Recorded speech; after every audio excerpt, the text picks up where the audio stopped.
আসসালামু আলাইকুম বন্ধুরা, আমার চ্যানেলে আপনাদের সকলকে স্বাগত। আজ আমি রান্না করেছি খাসির মাংস ভুনা রেসিপি। এই রেসিপিটা বানানো অনেক সহজ, খেতেও অনেক মজাদার। আপনারা অবশ্যই এই রেসিপিটা বাসায় একবার ট্রাই করে পরিবারের সকলকে খাওয়াবেন। আপনাদের সবাইকে শুভেচ্ছা জানিয়ে শুরু করছি আমার আজকের এই রেসিপি।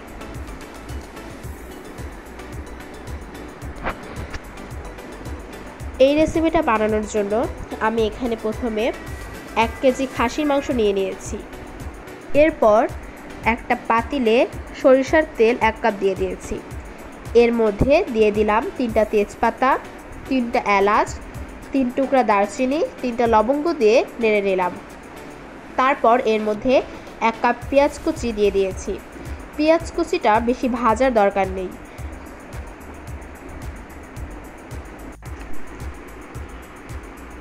এরপর এর মধ্যে দিয়ে দিয়েছি 2 চা চামচ আদা বাটা ও রসুন বাটা দিয়ে মশলাটাকে ভালোভাবে কষিয়ে নিতে হবে। একটু সময় নিয়ে কষাতে হবে যেন মশলা থেকে কাঁচা গন্ধটা না আসে।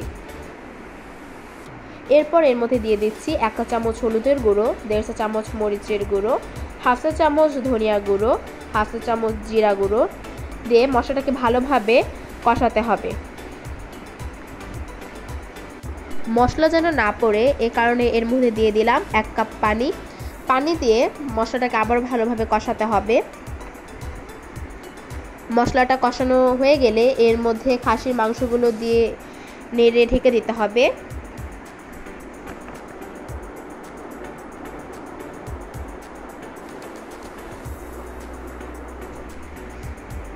এরপর এর মধ্যে দিতে হবে স্বাদ মতো লবণ। এরপর আবারও একটু নেড়ে ঢেকে দিতে হবে।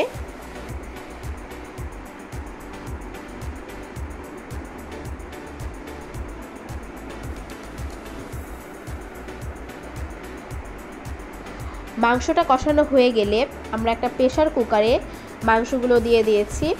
প্রেসার কুকারে দেওয়ার ফলে মাংসটা খুব তাড়াতাড়ি নরম হয়। আপনাদের কাছে যদি প্রেসার কুকার না থাকে তাহলে আপনারা পাতিলেও মাংসটাকে সেদ্ধ করে নিতে পারেন। এরপর আমি পাতিলে যে মশলাটা লেগেছিল সেই মশলা ধোয়া পানিটা দিয়ে দিয়েছি। এখানে পানিটা দিয়ে দেবেন মাংসের লেভেল অনুযায়ী।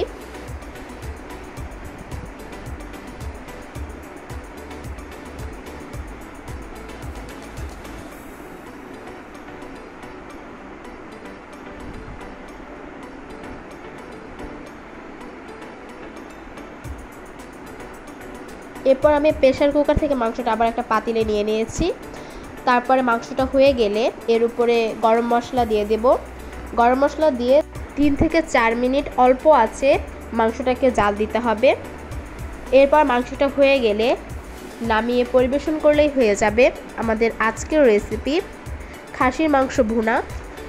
এই রেসিপিটাও যদি আপনাদের ভালো লাগে অবশ্যই আমার পাশে থাকবেন, একটা লাইক, কমেন্ট ও শেয়ার করবেন এবং অবশ্যই সাবস্ক্রাইব করবেন।